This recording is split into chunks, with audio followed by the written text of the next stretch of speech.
For Chapter 2, we have 8 exercises altogether. It's 8 tutorials, and what we're going to do is we'll go over real quick talk about map design and qualitative maps, because the first one is color path map for qualitative attributes. So, and then we're going to do some symbology, and how to label things, to talk about some unique values, and then unique values, how would you represent them?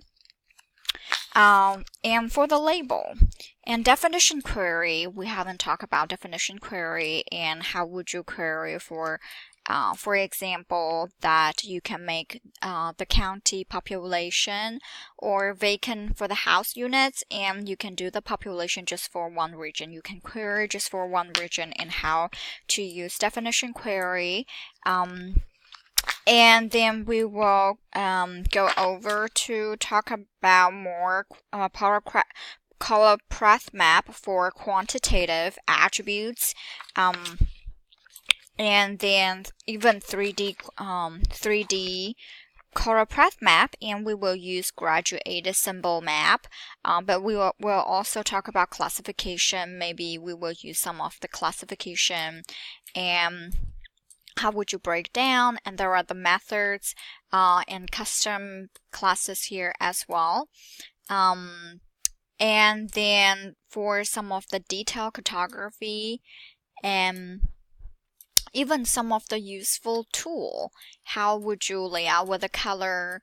And a great book is for her name is Brew. Things here Brew. So colorbrews2.org. That it's a very useful tool. And we will create some graduate symbol maps. And I think it shows here graduate symbol maps and proportional symbol maps along the way. And we will also normalize population with custom scales. That's for the scale classification methods that we will use custom classes. And also we will show all the classification there. And then we will do density maps as well. Tons of map and group layer and layer package along the way. So that's what we're gonna cover. All the terms. Maybe even every now and then I might go back here. We can work on it a little bit, but we will focus on everything here. So now I'm going to bring back the tutorial and start with the tutorial 2.1. So this will show a New York City zoning and land use map, opens showing neighborhoods, and light gray raster-based map. So 2 other layers is zoning, land use, and water are available but not visible yet. So none of the vector layer is properly symbolized yet. Okay, I'll wait a little bit. So it's beautiful map. We're going to use Lower Manhattan book map. So the subject of this map, zoning and land use, is best to view and study at approximately this zoomed scale or even closer, because the geographic zones are relatively small in area. We will get close enough to distinguish them from one another. So now I'm gonna go to view. And I want to bring my contents so it's not visible. So this is the zone and the water. Water should be blue, so I'll just change it back to water area. Double click. Okay, now if I visible it, and then you can see the water area. But now I'm going to go back to map and bookmarks and go to Lower Manhattan. Okay, now we can see the Lower Manhattan. It is best to view, and we get closer to view them. Now we're going to display polygon. Polygons using a single symbol. So the neighborhoods and water polygons layer provide spatial content. Such layers should be displayed using outlines with no color fill, with water features being an exception, and generally given blue color or no outline. Content layer are easy to symbolize. We can start with neighborhoods. So in the contents pane, under neighborhoods, so if we click, then we can see appearance. It's more like symbology. And click the white color box to modify the symbology. It's right here. Alright, and then in the format polygon symbol pane under property, go back to property, we're going to change color to no color. To no color. And then change the outline color to 60% gray. 60% gray. I think this is 60% gray. And click apply, and there is nothing talk about the width. So now I'll turn on the water layer and symbolize the layer with blue polygon. Oh, we already did that.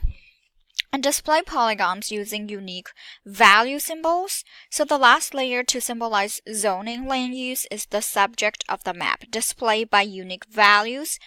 On primary land use code, land use maps use muted colors, which we're going to create next. So we're going to turn, close this out. We're going to turn on the zoning land use layer, and right click the layer. We can do symbology, or I select this and I can just go symbology, but it's more complicated, and I can just go here, symbology.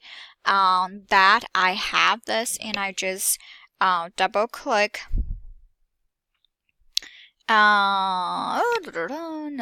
I'm gonna go back here. Nope. Alright. So go to symbology again. And then single, I'm going to go to unique values in the value field for field 1, and we will choose land use 2.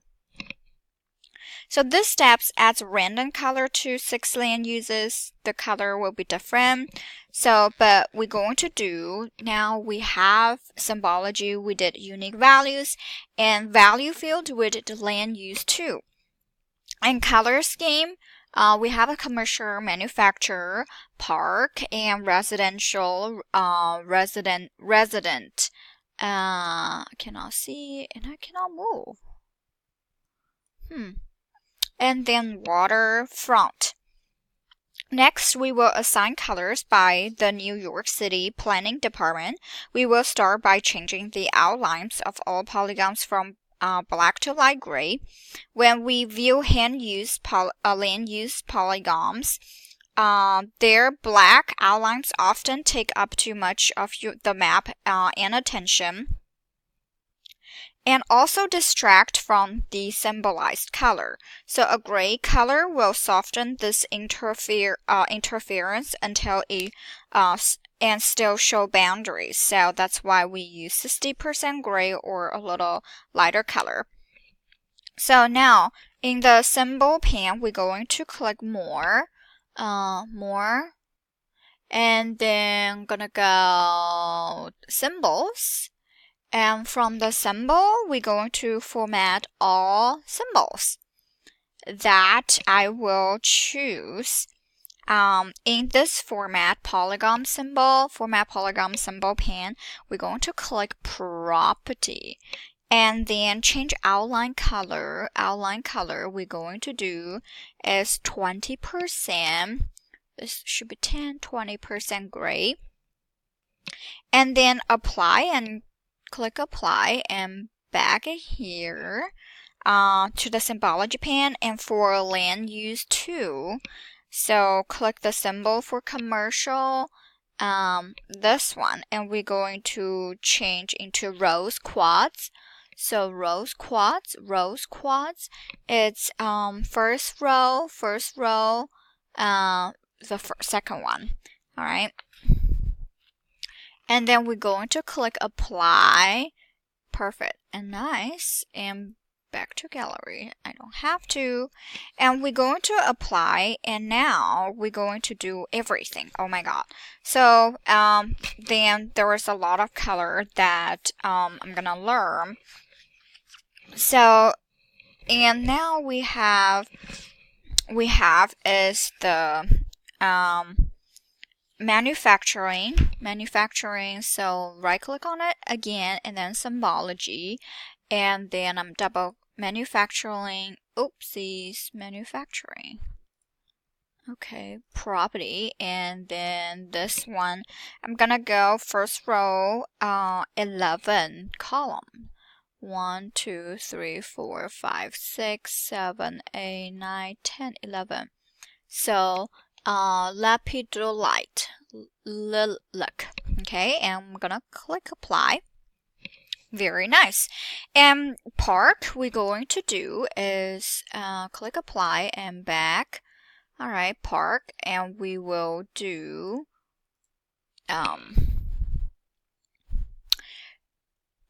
apple dust, which is first row, 5th column. Okay. Oh. First, 7th row, 7th row, 6th column. 1, 2, 3, 4, 5, 6. 1, 2, 3, 4, 5, 6. Apple dust. Oh, that's very nice color. And then we will have Yukon yellow, residential back. Okay, and this one is at first row, the 5th column, Yukon yellow, and click apply. And then back here, residential, we will have a soap, stone dust, 7th row, 3rd column. 1, 2, 3, 1, 2, 3, 4, 5, 6, 7. Okay, soap, stone dust, and then back. And the last one we have waterfront. Waterfront, it will be Atlantic blue, and it will be on the 9th column. 1, 2, 3, 4, 5, 6, 7, 8, 9. 9th column and the 9th row. Okay, Atlantic blue. Perfect. That's it. We're done. And now, in the zoning land use pane, we're going to click more and clear show all the values. All polygons have a land use code values. So now, going back here, and this one, all right, click more in the land use zoning, and we're going to click more and clear more value, not more value, click more and clear show all the values, clear, not show all the values. Okay, now all polygons have a land use code values. So in this option, if it is not needed. If left on, other values will be entered in the legend in the contents pane and perhaps confuse the map reader, but it's not there. So anyway, and now we close the symbology pane and save the project. We're going to see all boundaries and primary land use with their gray out colors outline. So now I'm going to close everything out and then go back to map, extend view. So now it's really nice. And the polygon still a little stand out.